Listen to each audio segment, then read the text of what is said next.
네, 여러분 반갑습니다. 시사국제무역 제4주차 강의를 시작하겠습니다. 이게 이 온라인 수업이 마지막 수업이 됐으면 하는 그런 바람이고요. 4월 며칠이죠? 4월 10일 날, 10일은 교실에서 우리가 뵀으면 하는 그런 바람입니다. 이번 시간에 다룰 내용은 불황의 경제 이론, 불황의 경제 이론인데, 경기 회복 메커니즘이 어떤 건지를 설명드릴 거예요. 이 주제는 오늘 할 내용은 우리가 진행할 프로젝트 한국의 경제 상황을 우리가 분석을 할 건데, 그 경제 상황, 경제가 호황인지 정체하고 있는지 불황인지에 대해서 알아보기 위해서 오늘은 분석 방법, 그 분석 툴에 대해서 다루도록 하겠습니다. 자, 일단 1. 불황이란. 자, 그러면은 우리가 이 불황이라는 것이 무엇인지 그 내용을 한번 살펴보도록 할게요.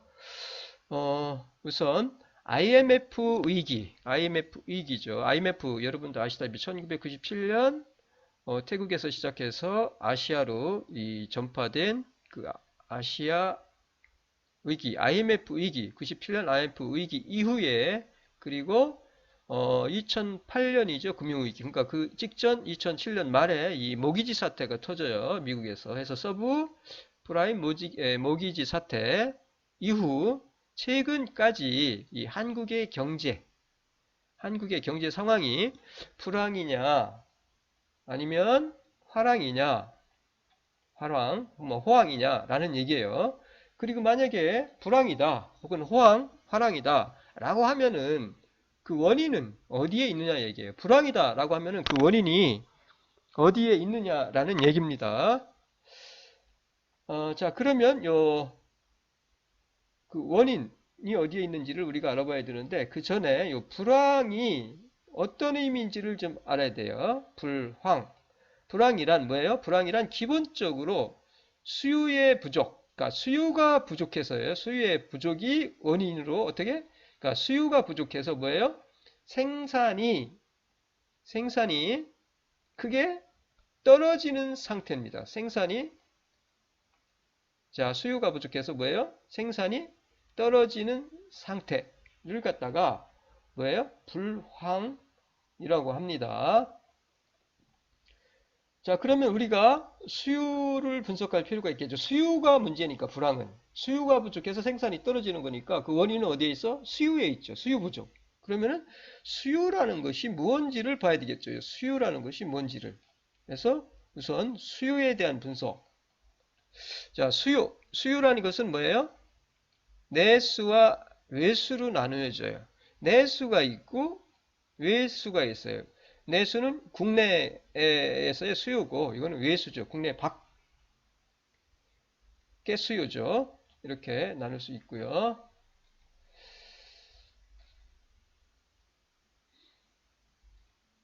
자, 내수와 외수에 대해서 살펴볼게요. 일단 내수는 소비 지출과 일단 소비 지출이 있어요. 소비. 그 다음에 설비 투자, 즉 투자예요. 투자. 그 다음에 정부 지출이 있고요. 민간 소비, 민간 투자를 말해요. 그리고 정부 지출이죠. 정부 지출로 이루어지고요. 외수는 무역 수지입니다. 즉 수출을 가리켜요. 그래서 수출과 뭐예요? 수입으로 이렇게 이루어지죠. 그래서 수출에서 수입을 뺀, 즉 수출, 무역 수지를 가리킵니다. 외수는. 밑에 이 기호를 한번 봐주실까요? 여러분도 아시겠지만 이 기호는 1학년 때 아마 경제학을 공부하실 때 보셨을 건데 다 아실 거예요. 자, 복습입니다. Y는 뭐라고? Y는 국내 총 생산입니다. 혹은 국내 총 지출을 가리켜요. Y는 GDP라고 보시면 돼요. 그리고 C는 뭐예요? 컨슈무션, 소비죠. 소비. 그 다음에 I는 인베스트먼트, 투자예요. 투자. 그 다음에 G는 government expenditure에서 이거 정부 지출이에요. 정부 지출. 그 다음에 export, import 이렇게 되죠. 해서 내수와 외수. 자, 지금은 이 상태죠. 지금 여기 떨어지고 있어요. 이게 증가하려면 어떻게 돼? 이게 증가하려면은 이게 증가해야 되죠. 요게 증가하고 요게 증가해야 돼요. 순수출이 증가해야죠. 수입보다 수출이 더 늘어나야 되겠죠. 그 다음에 소비가 어떻게 증가해야 되겠죠. 투자가 증가해야 되겠죠. 정부 지출이 늘어나야 돼. 그래야 이게 전체적으로 증가하면은 여기에 즉 국내의 생산은 증가하겠죠. 그럼 원인이 어딘지를 하나씩 우리가 찾아보면 됩니다. 여기에서 여기와 내수와 외수를 통해서 자 그런데 현재의 요 한국은 어때요? 한국의 무역은 흑자죠. 흑자예요. 흑자. 따라서 원인이 어디에 있어 지금? 어디? 외수 부족? 내수 부족? 불황은 내수 부족이 바로 원인이라는 걸 알 수가 있어요. 여기에 문제가 있다는 거죠.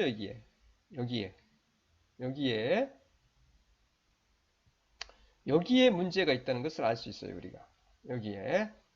자 그러면은 이게 문제냐 이게 문제냐 이게 문제냐 즉 소비가 문제냐 이게 문제냐 아니면 투자가 문제가 있느냐 정부 지출이 잘 안 되고 있느냐가 문제죠.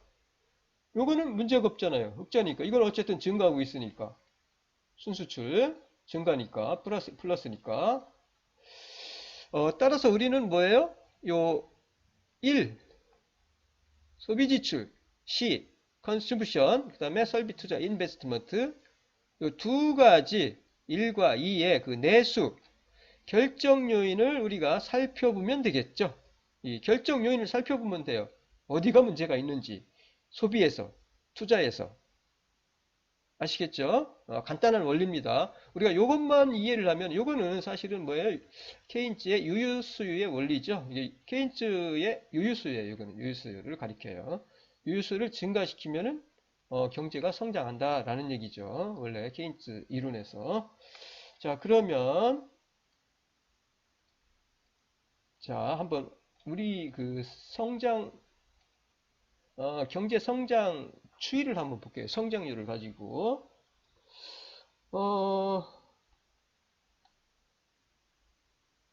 자, 보시면은 꾸준히 55년부터 시작해서 꾸준히 증가를 해 옵니다. 83년까지.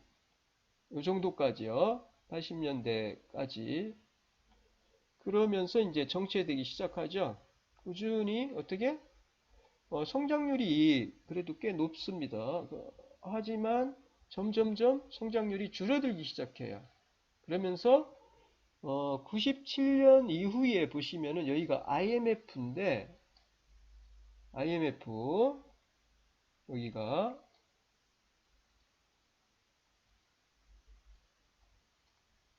IMF 위기죠. 이때 뚝 떨어집니다. 뚝 떨어졌다가 회복해요. 회복했다가 이게 그 이후에 지속적으로 어떻게 하강 국면으로 접어들어요. 97년, 2000년, 그 다음에 IT 버블이죠. 그 다음에 2008년 금융위기, 서브프라임 모기지 사태, 금융위기죠. 세계 금융위기. 뚝 떨어졌다가 회복했다가 지속적으로 지금 보면은 성장률은 둔화되고 있죠. 떨어지고 있어요. 이와 같이. 즉 뭐예요? 경제는 화랑이 아니라 불황으로 지금 서서히 접어들고 있다는 얘기예요. 경제가 정체되고 있다는 얘기예요. 지난 시간에도 말씀드렸듯이 경제는 현재 정체되고 있어요. 이와 같이. 일단은 우리가 호황이 아니라 불황으로 접어들고 있다라는 걸 여기서 우리가 확인할 수 있습니다. 그러면 그 원인을 이제 우리가 살펴봐야 되겠죠.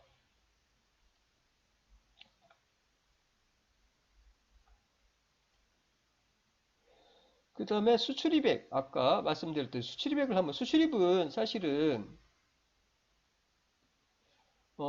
보시면은, 2008년 어쨌든 꾸준히 증가하고 있습니다. 95년부터 나타내고 있는데 꾸준히 수출 수입 전부 증가하고 있죠. 수출이 그래도 어떻게 지속적으로 흑자를 기록하고 있어요. 2007년 이때 빼고 거의 비슷하게 어쨌든 흑자를 내고 있어요. 언제까지? 2014년까지 이 정도까지. 그런데 수출 수입도 서서히 줄어들고 있어요. 이와 같이 이 증감률 오른쪽 그래프는 수출입액 증감률 감소율 증가율을 나타내고 있는데 이와 같이 보시면은 2010년 11년 이후에 2010년 이후에 이게 증가율이 뚝 떨어집니다. 뚝 떨어져요. 그래서 2016년에는 마이너스를 기록해요. 오히려 증가율이 뚝 떨어지는 거죠. 수출 증가율. 이와 같이 흑자기 때문에 외수는 문제가 없는데 외수에서도 지금 어떻게 점점점 문제가 발생하기 시작했다는 것을 우리가 여기서 발견할 수가 있습니다.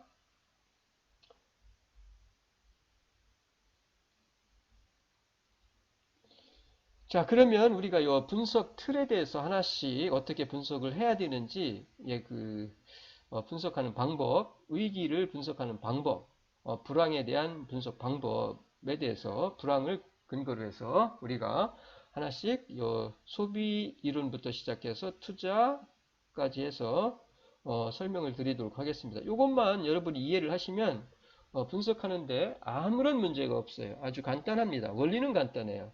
여기서는 우리가 아주 복잡한 수식은 따지지 않을 거예요. 그 원리만 설명을 드릴 거예요. 이 원리만 알면은 우리가 경기가 어떤지 그 경기 상황을 왜 그런지에 대한 그 원인을 찾아낼 수 있고요.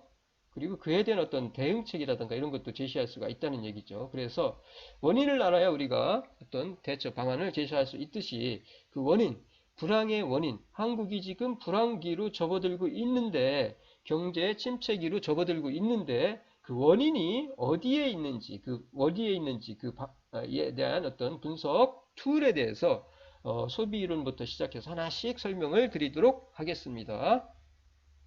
자, 소비 이론, 소비 함수입니다. 이건 소비 함수를 이해하시면 돼요. 소비 이론은. 자, 소비 이론.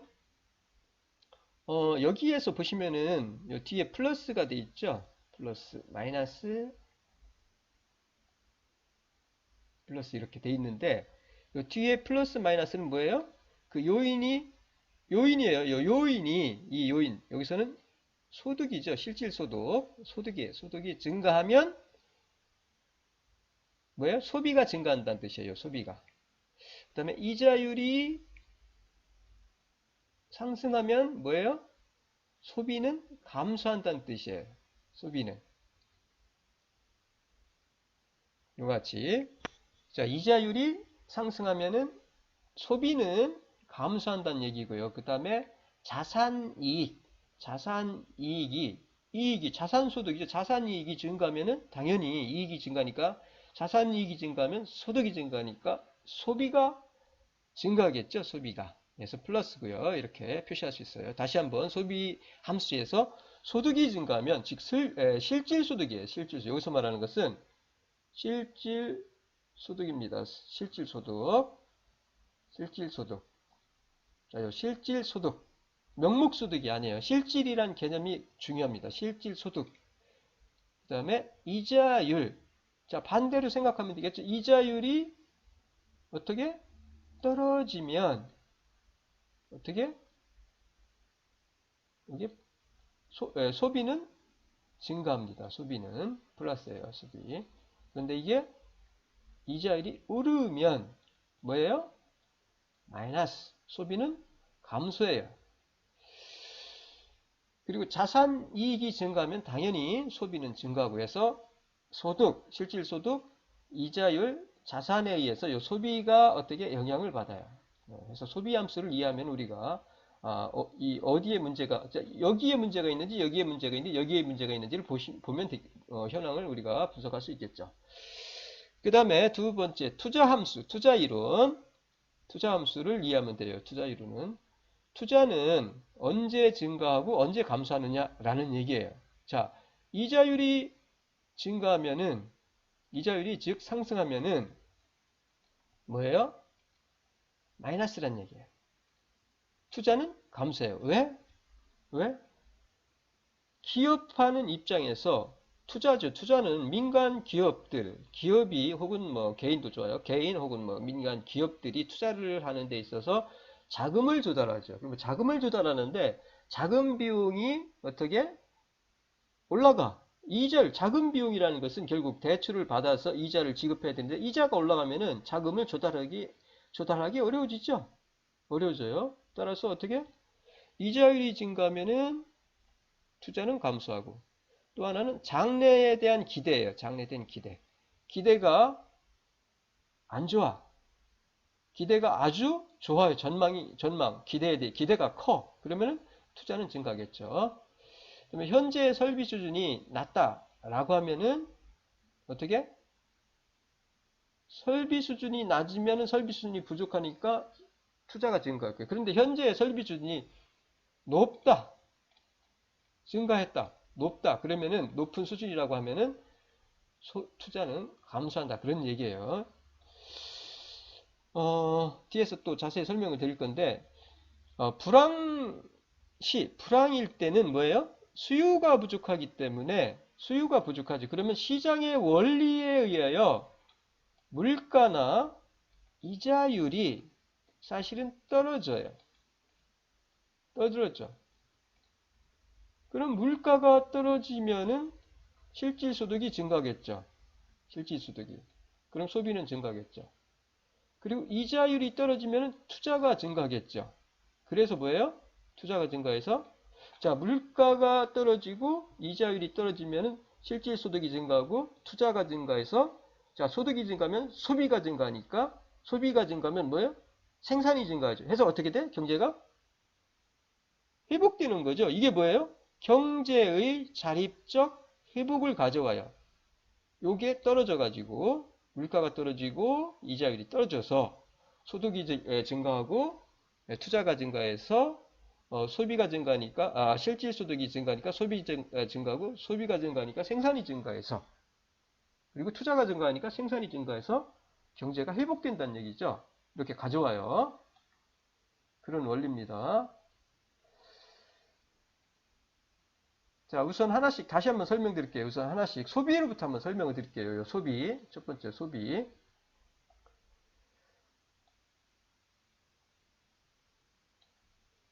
자, 소비로부터 설명을 드릴게요. 소비.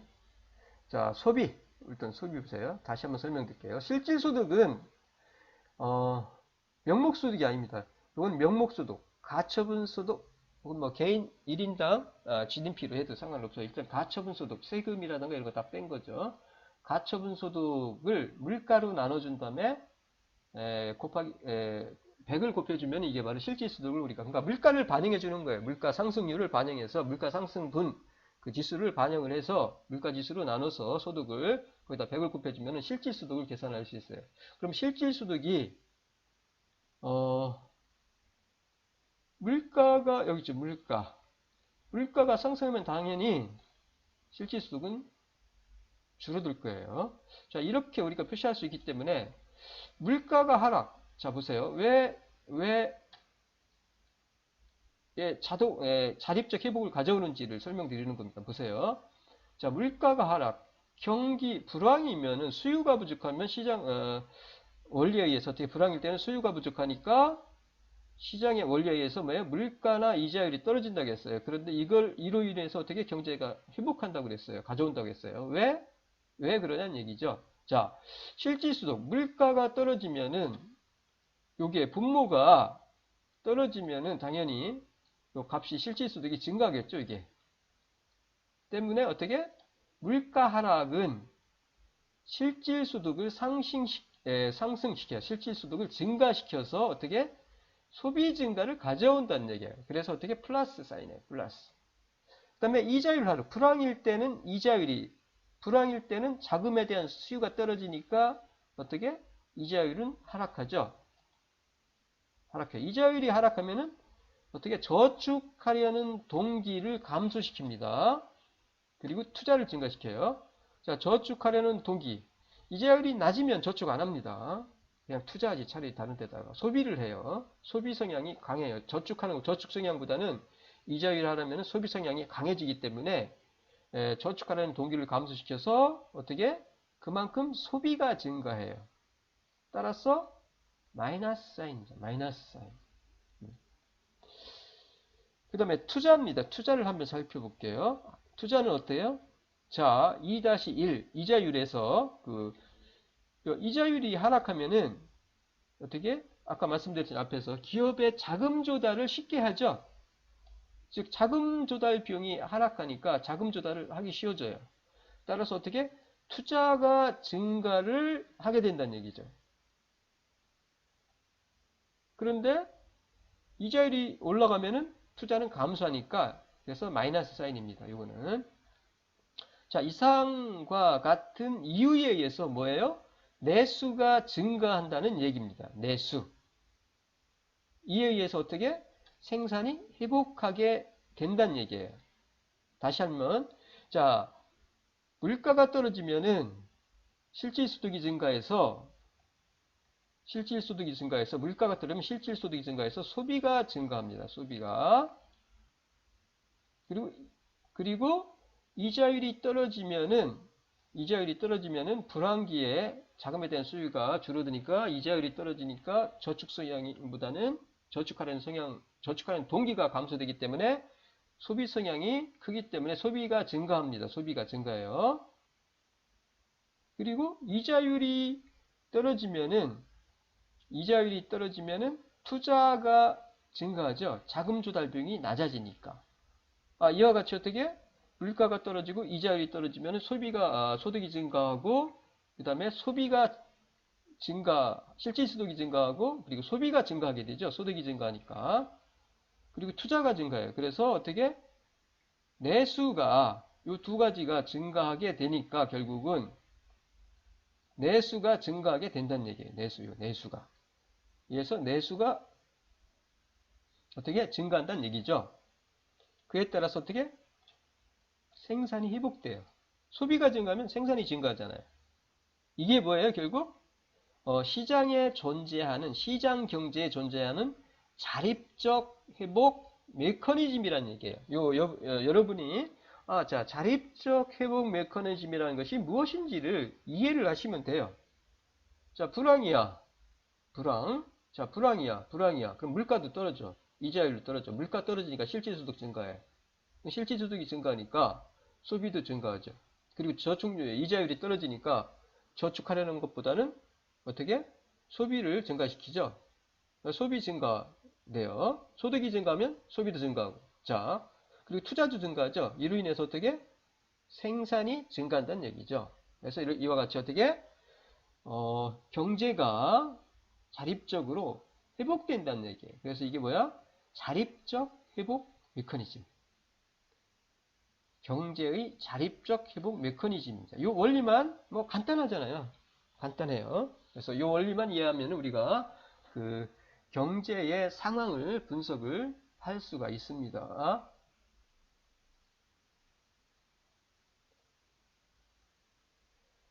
자, 그런데 현재 한국의 불황의 경우는 어떨까요? 한국의 불황. 한국의 불황은 위에서 설명드린 이런 메커니즘이 만약에 작용을 한다라고 하면은 어때요? 회복이 됐겠죠. 회복이. 자, 이에 대해서는 뒤에 설명을 드리기로 하고요. 이어서 세 번째요. 정부 지출에 대해서 알아보도록 할게요. 정부 지출. 내수 두 가지 설명드렸고요. 정부 지출이죠. 자, 정부 지출. 당연히 정부 지출을 늘리면은 어떻게 될까? 내수 3으로부터 정부 지출을 늘리는 거죠. 늘린다. 그러면 어떻게 되냐는 얘기죠. 뭐예요? 정부 지출은 공공사업 같은 거죠. 공공사업. 뭐 도로를 깔거나 뭐 포장을 하거나 다리를 놓거나 댐을 건설하거나 등등 인플라 스트럭처, 인플라를 갖다가 우리가 건설, 사이 인플라죠. 인플라 스트럭처를 갖다 건설하는 것에 정부 지출을 하는 거죠. 이게 정부 지출입니다. 그런 것들이죠. 그러면은 당연히 정부 지출을 여기 이게 증가하면은 여기가 증가하겠죠. 생산이 이와 같이. 그리고 또 하나는 감세입니다. 세금을 갖다가 줄여주는 거죠. 그러면 가처소득은 증가하겠죠. 명목소득에서 세금 빼주는 거니까 이 소득은 증가하겠죠. 그러면 소비가 증가할 겁니다. 공공사업 늘리면 어떻게? 파급효과에서 이로 인해서 소득이 증가하니까 민간에서 소비가 증가할 거고요. 그리고 생산이 증가할 거고. 결국은 이거 늘려주면은 여기서도 증가하고 이것도 증가하니까 어떻게? 요게 증가하겠죠. 이러한 정책을 우리는 뭐라고 하냐면은 재정정책이라고 합니다. 정부 지출 늘려주고 지금 어때요? 우리나라 코로나 사태로 추가 예산 해서 돈을 지금 풀려고 하고 있죠. 이게 바로 뭐예요? 재정정책입니다.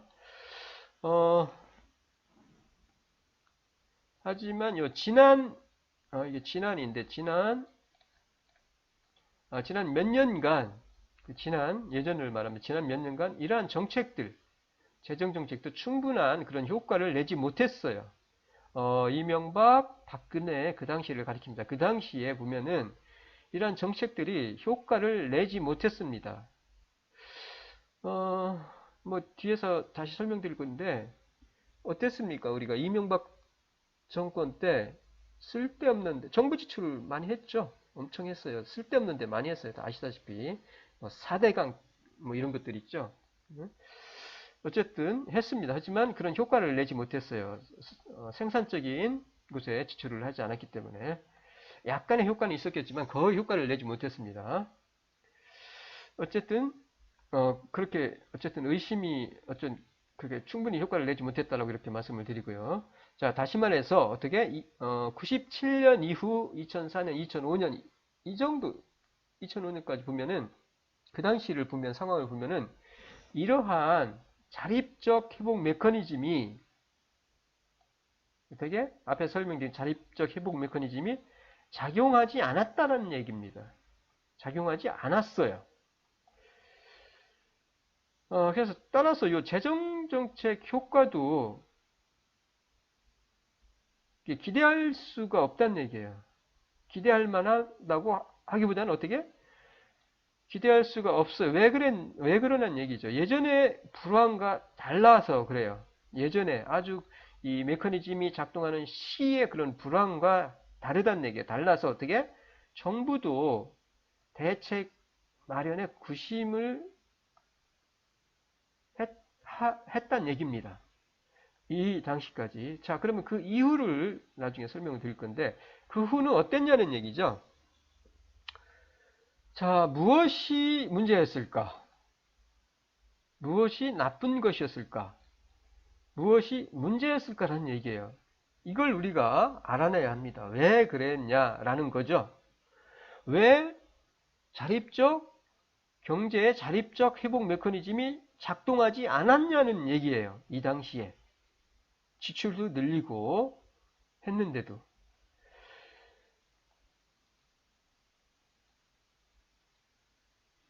자, 그러면 여기서 최근의 불황에 대해서 살펴보도록 하겠습니다. 어디에 원인이 있었는지. 자, 일단 소비 이론부터 볼게요. 소비함수. 자, 실질 소득이 증가하면은 당연히 소비가 증가한다고 했어요. 그래서 여기가 플러스라고 했어요. 여기를 보시면은 아까도 그리고 말씀드렸듯이 실질 소득은 물가를 감안해 준 거라고 했어요. IMF 위기 이후 2005년까지 보시면은 그 당시 상황을 한번 우리가 살펴봐야 돼요. 이 당시는 그 이후에 IMF 위기 이후에 이 당시까지 보면은 그게 구조 조정이 대대적으로 이루어집니다. 우리가 IMF 위기에서 IMF IMF로부터 구조조정에 필요한 그 자금을 갖다가 조달하기 위해서 IMF의 어떤 요구사항을 들어주게 됩니다. 그러면서 긴축재정, 그 다음에 구조조정에 나서게 되는데, 그 구조조정, 쉽게 말해서 정리해고입니다. 기업 정리하는 거예요. 구조조정이죠. 구조조정, 정리해고, 그리고 도산에 의해서 어떻게 뭐가 대량의 실업률이 발생합니다. 실업자가. 약 그 당시에 81만 명이라는 실업자가 발생해요. 그리고 그 당시에 어떻게 물가가 상승을 해요. 물가가 떨어지는 것이 아니라 그러면서 뭐가 줄어들어? 명목소득. 이 명목소득이 큰 감소해요. 크게. 자, 명목소득뿐만 아니라 물가 상승이니까 어떻게? 당연히 실질소득도 감소하겠죠. 이게 감소하면 당연히 소비는 축소될 수밖에 없겠죠. 소비가 어떻게? 크게 감소할 수밖에 없겠죠. 그리고 2007년 서브프라임 모기지 사태. 이 사태가 유발이 됩니다. 그러면서 2008년에 세계는 금융위기를 맞게 되는데 세계 불황이 이어집니다. 이때 이후에 계속해서. 그리고 2016년 보시면은 그 이후에 2016년에도까지 보면은 이 물가 상승으로 인해서 16년에도 여러분은 15년부터 최근까지 분석을 하면 되는데 어쨌든 여기서는 16년 정도까지 설명을 드릴 거예요. 그래서 실질소득은 감소해요. 자, 명목소득도 엄청 줄어들었는데 뭐야? 실질소득이 그러니까 줄어들었다는 얘기죠. 전체적인 크기도 줄어들었어요. 소득이. 그런데 그 소득 자체에서도 또 실질소득이 어떻게 줄어들었다는 얘기예요. 물가 상승으로. 당연히 뭐예요? 소비는 떨어질 수밖에 없는 상황이었죠. 자, 불황이야. 그러면 물가가 떨어져야 되는데 물가도 안 떨어져. 거기다가 소득도 감소해. 그러면 당연히 실질소득이 감소하니까 어떻게? 소비는 줄어들 수밖에 없었던 얘기죠. 메커니즘이 작동하지 않았어요. 경제의 회복 메커니즘이 작동하지 않았습니다. 이와 같이.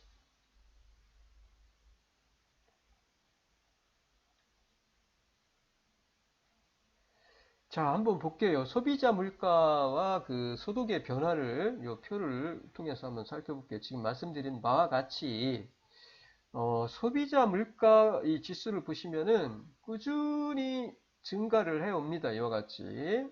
이와 같이. 그리고 요 빨간 게 실질소득의 증가율이에요. 이게 좀 증가율이 위로 이렇게 커져서 올라가야 되는데 그게 아니에요. 보면은 2007년, 2008년 금융위기 이후죠. 어떻게? 97년도 마찬가지고요. 요때부터 사실은 IMF 위기 이후에 이게 뚝 떨어집니다. IMF 위기 이후에 어쨌든 보시면은 여기서 나와 있지는 않은데 그 당시에 보면은 소득 증가율이 뚝 떨어집니다. 이때는 거의 마이너스대로. 그러다가 회복을 해서 오다가 2007년 다시 모기지 사태로 인해서 금융위기죠. 미국에서 발생한 2008년 떨어졌다가 완전 마이너스로 떨어졌죠. 그랬다가 회복을 합니다. 하지만 회복한 이후에도 2010년 이후 이게 2010년 해서 다가 그 이후에 보면은 어떻게 증가율이 점점점 줄어들어서 어떻게 됩니까? 이게 마이너스 대 0%대로 떨어지는 거죠. 이와 같이 소득 증가율이 크지가 않아요. 이와 같이. 이와 같이 실질 소득 증가율이 이렇게 줄어드니까 당연히 어떻게 돼? 소비는 줄어들 수밖에 없겠죠. 물가는 올라가고 물가는. 그러니까 실질소득 줄어들겠죠, 당연히. 줄어듭니다. 실질소득 증가율이 점점점 줄어들어요. 그러니까 실질소득이 줄어들기 시작해요. 이게 커져야 되는데, 따라서 어떻게? 소비는 줄어들 수밖에 없었다는 얘기입니다.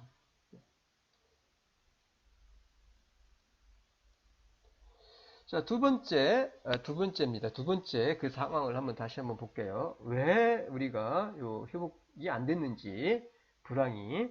이자율에서 볼게요, 이자율. 자, 이자율로부터 우리가 볼게요, 이자율 하락은 뭐예요? 앞에서 말씀드렸듯이 저축을 감소시켜서 소비를 증가시킨다고 했어요. 소비를. 자, 그런데 뭐가 자, 이자율이 하락하면은 저축하려는 성향보다도 소비하려는 성향이 커지기 때문에 소비가 증가해야 하는데 이자율이 떨어졌는데도 소비는 증가하지 않았어요. 왜 그랬을까라는 얘기입니다. 자, 왜? 개인의 금융 비용이 크게 증가합니다. 그로 인해서 뭐예요? 소비가 감소했다는 얘기입니다. 소비가 정체 감소해 왔다는 얘기예요. 그 다음에 뿐만 아니라 뭐예요? 실업. 아까 앞에서 설명드렸지 대량 실업이 있었고요. 그리고 장래에 대한 불안. 그러니까 장래 불안하면은 소비를 줄입니다. 대비해서. 그래서 뭐해요? 저축을 선호합니다. 2007년까지는. 즉 어떻게? 오히려 이자율이 떨어졌는데 저축을 증가시켰다는 얘기예요. 그리고 소비가 감소해요. 금융비용 쓸 게 없어요. 금융비용이 증가하니까 당연히 소비할 돈이 없어지는 거죠. 그러니까 소비가 감소하고 그 다음에 장래가 불안하니까 저축하다 보니까 소비를 줄인다는 얘기죠. 그리고 2008년 이후에는 그 저축의 흐름을 보면은 저축이 증가하지 않고 감소를 합니다. 그럼에도 불구하고 뭐가 발생하느냐? 그 당시 구제역, 돼지 감기인가요? 구제역 등등 이러한 그 예외적인 어떤 상황이 예외적인 상황이 발생하면서 급격하게 물가가 상승했어요. 물가가. 자, 불황이면은 물가가 떨어져야 되는데 물가가 상승했어요. 이런 상황으로 인해서 구제역 등등 이런 상황으로 인해서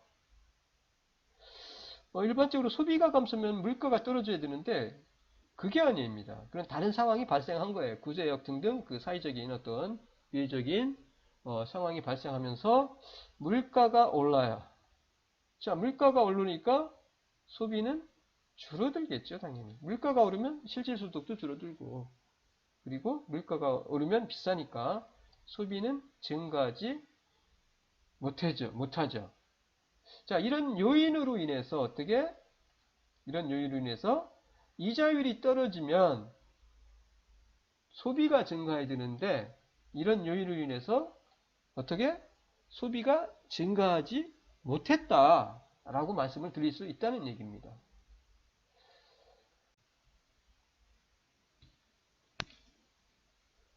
네, 이 표는 이자율 추이를 나타내고 있습니다. 우리가 앞에서 보았듯이 실업이나 장래 불안 등으로 인해서 소비가 감소하고 그리고 구제역 등으로 인해서 물가가 급격히 상승하면서 소비가 증가하지 못했다고 했는데, 자, 이 표에서 보시듯이 이자율은 전체적으로 봤을 때는 감소 경향입니다. 떨어지는 경향인데 2007년 정도까지 2004년부터 해서 이때는 이자율이 조금 상승을 해요. 그러면서 저축 성향이 강해지면서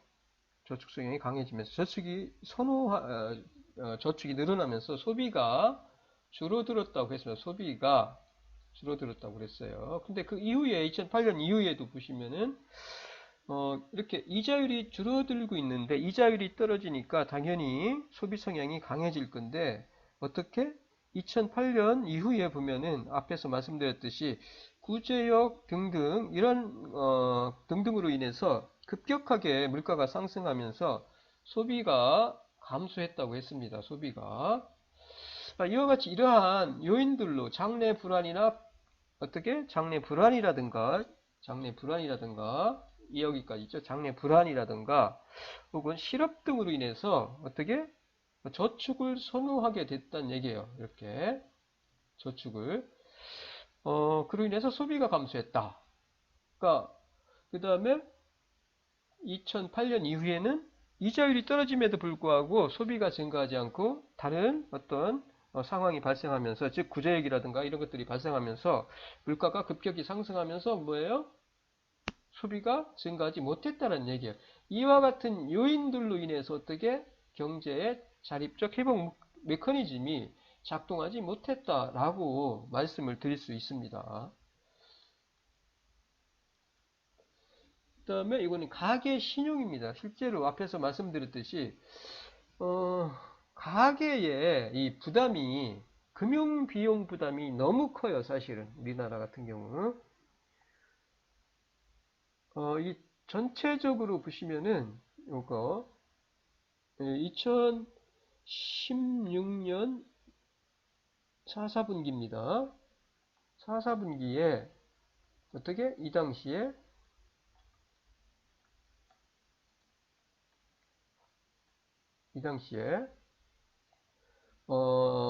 그 가계의 빚이 부채가 1334조 3천억 엄청 커요. 가계대출이 보세요. 이게 가계대출이고 가계신용, 가계대출이 보시면 점점점 늘어나고 있죠. 그 다음에 이거 주택담보대출도 점점점 늘어나고 있고요. 이와 같이 전체적으로 어쨌든 가계의 금융비용 부담이 커지면서 어떻게 그리고 물가가 상승하면서 실질소득이 감소하고 가계의 금융비용 부담이 커지면서 불황임에도 불구하고 소비는 증가하지 못했다라는 얘기예요. 이런 요인에 의해서 경제의 자립적 회복 메커니즘이 작동하지 못했다라고 말씀을 드릴 수가 있다는 얘기입니다. 자, 소비 증감률 한번 볼게요. 여기서 보시면은 실질입니다. 실질. 소비 증감률인데 가계의 최종 소비 지출과 그 변동치예요. 최종 소비 지출 요거는 여기 나타내고요. 뭐 물론 전체적으로 명목적으로는 증가해 왔어요. 조금씩 뭐 크진 않지만.